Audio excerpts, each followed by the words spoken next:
अस्सलामु अलैकुम वरहमतुल्लाहि वबरकातुहू। आज का हमारा रुक़िया हमज़ात के ऊपर किए जाने वाले जादू के हवाले से है। आज हम जो बात करेंगे तो हमज़ात के ऊपर किए जाने वाला जादू, ये जादूगर इस वजह से करता है कि मरीज़ को कसीर तादाद में वसाविस में मुब्तला कर दिया जाए और उसको परेशान कर दिया जाए, और इलाज के लिए जब मरीज़ कहीं भी जाए तो मरज़ पकड़ में ना आ पाए। तो आज का हमारा रुक़िया इंशाअल्लाह ऐसे मरीज़ों के लिए है जिनको वसवसे कसीर तादाद में आते हैं, ख्वाब में बेचैनी, कान के अंदर एक किसी भी किस्म की आवाज़ों का आना, ये उन लोगों के लिए है। अल्लाह की तौफ़ीक़ से इंशाअल्लाह इस रुक़िये को बावज़ू होकर सुने। अल्लाह की तौफ़ीक़ से इंशाअल्लाह इस मरज़ से अल्लाह रब्बुल आलमीन निजात देगा और आपके करीन के जादू को अल्लाह रब्बुल आलमीन तोड़ देगा। बावज़ू होकर बिस्मिल्लाह पढ़कर आँखें बंद कर लें। अऊज़ु बिल्लाहि मिनश शैतानिर रजीम मिन हम्ज़िही व नफ़्ख़िही व नफ़्ख़िही। बिस्मिल्लाहिर रहमानिर रहीम। व औहैना इला मूसा अन अल्क़ि असाक फ़इज़ा हिय तल्क़फ़ु मा यअफ़िकून फ़वक़अल हक़्क़ु व बतल मा कानू यअमलून फ़ग़ुलिबू हुनालिक वन्क़लबू साग़िरीन व उल्क़िय अस्सहरतु साजिदीन क़ालू आमन्ना बिरब्बिल आलमीन रब्बि मूसा व हारून व औहैना इला मूसा अन अल्क़ि असाक फ़इज़ा हिय तल्क़फ़ु मा यअफ़िकून फ़वक़अल हक़्क़ु व बतल मा कानू यअमलून फ़ग़ुलिबू हुनालिक वन्क़लबू साग़िरीन व उल्क़िय अस्सहरतु साजिदीन क़ालू आमन्ना बिरब्बिल आलमीन रब्बि मूसा व हारून व औहैना इला मूसा अन अल्क़ि असाक फ़इज़ा हिय तल्क़फ़ु मा यअफ़िकून फ़वक़अल हक़्क़ु व बतल मा कानू यअमलून फ़वक़अल हक़्क़ु व बतल मा कानू यअमलून फ़ग़ुलिबू हुनालिक वन्क़लबू साग़िरीन व उल्क़िय अस्सहरतु साजिदीन क़ालू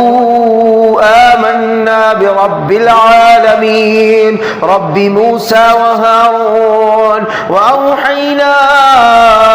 इला मूसा अन अल्क़ि असाक फ़इज़ा हिय तल्क़फ़ु मा यअफ़िकून फ़वक़अल हक़्क़ु व बतल मा कानू यअमलून फ़ग़ुलिबू हुनालिक वन्क़लबू साग़िरीन व उल्क़िय अस्सहरतु साजिदीन क़ालू आमन्ना बिरब्बिल आलमीन रब्बि मूसा व हारून وأوحينا إلى موسى أن ألق عصاك فإذا هي تلقف ما يأفكون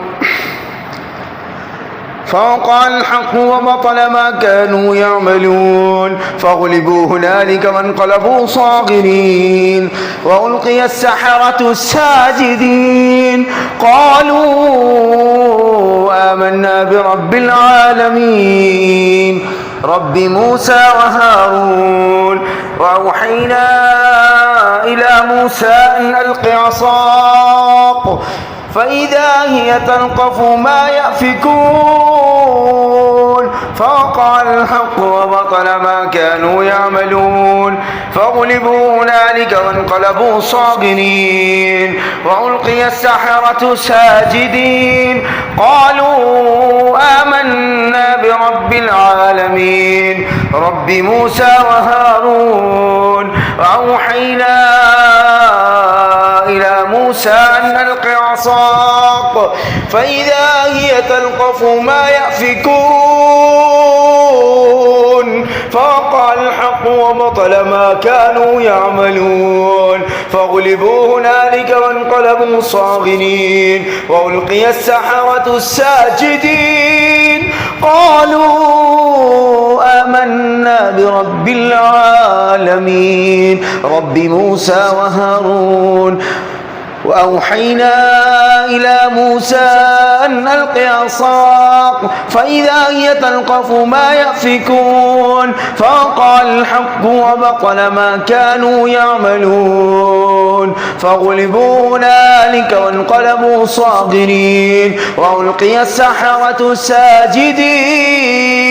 قالوا آمنا برب العالمين رب موسى وهارون. أعوذ بالله من الشيطان الرجيم. فلما جاء السحرة قال لهم موسى ألقوا ما أنتم ملقون فلما ألقوا قال موسى ما جئتم به السحر إن الله سيبطله إن الله لا يصلح عمل المفسدين ويحق الله الحق بكلماته ولو كره المجرمون. فلما جاء السحرة قال لهم موسى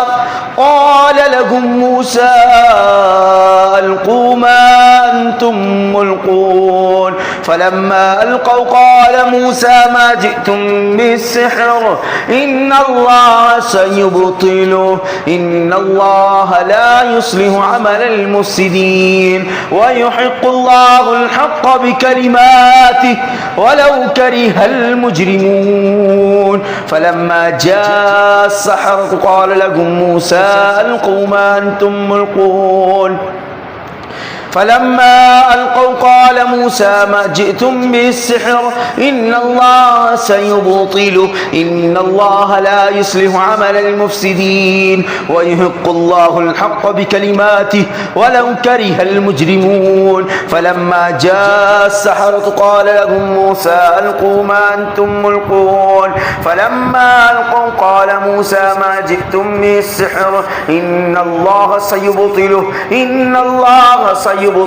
إن الله سيبطله إن الله سيبطله إن الله سيبطله إن الله سيبطله إن الله لا يصلح عمل المفسدين ويحق الله الحق بكلماته ولو كره المجرمون. فلما جاء السحرة قال لهم موسى ألقوا ما أنتم ملقون فلما ألقوا قال موسى ما جئتم به السحر إن الله سيبطله إن الله سيبطله إن الله سيبطله إن الله لا يصلح عمل المفسدين ويحق الله الحق بكلماته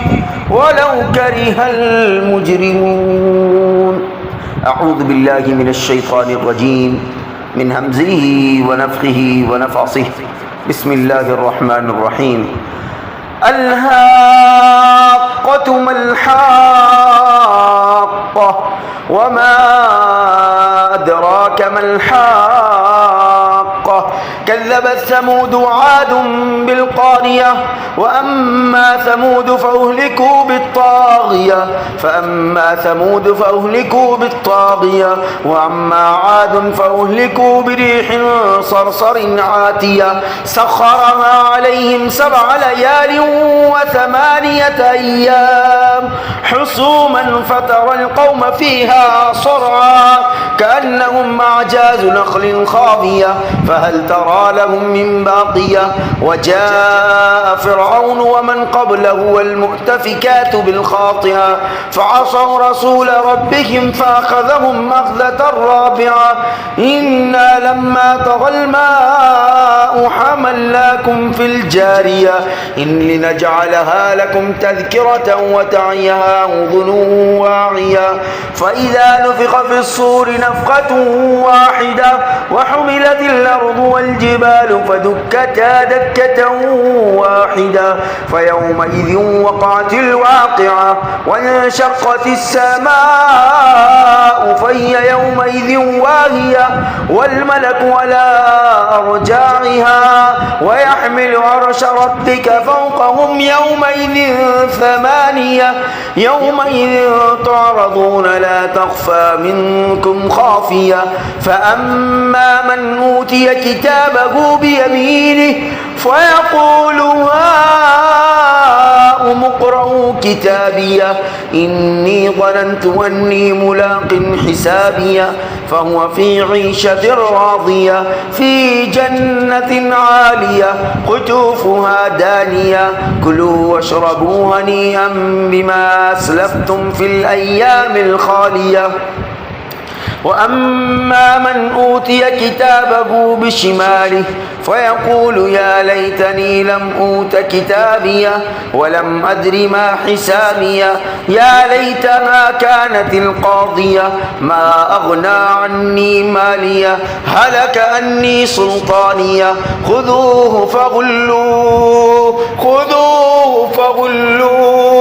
ثم الجحيم صلوه ثم في سلسلة ذرعها 70 ذراعا فاسلكوه إنه كان لا يؤمن بالله العظيم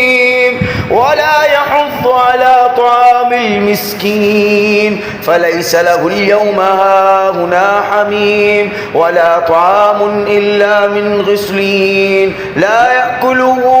إلا الخاطعون فلا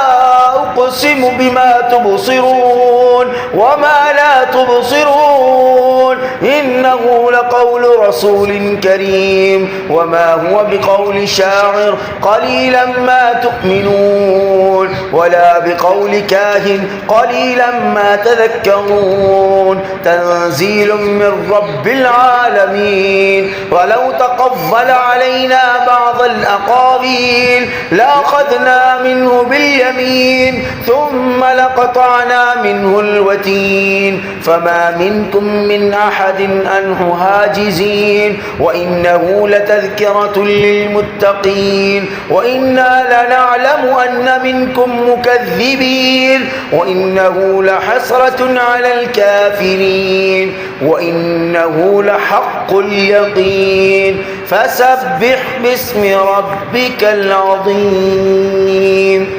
أعوذ بالله السميع العليم من الشيطان الرجيم من همزه ونفخه ونفثه بسم الله الرحمن الرحيم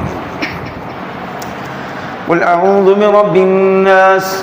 ملك الناس إله الناس من شر الوسواس الخناس الذي يوسوس في صدور الناس من الجنة والناس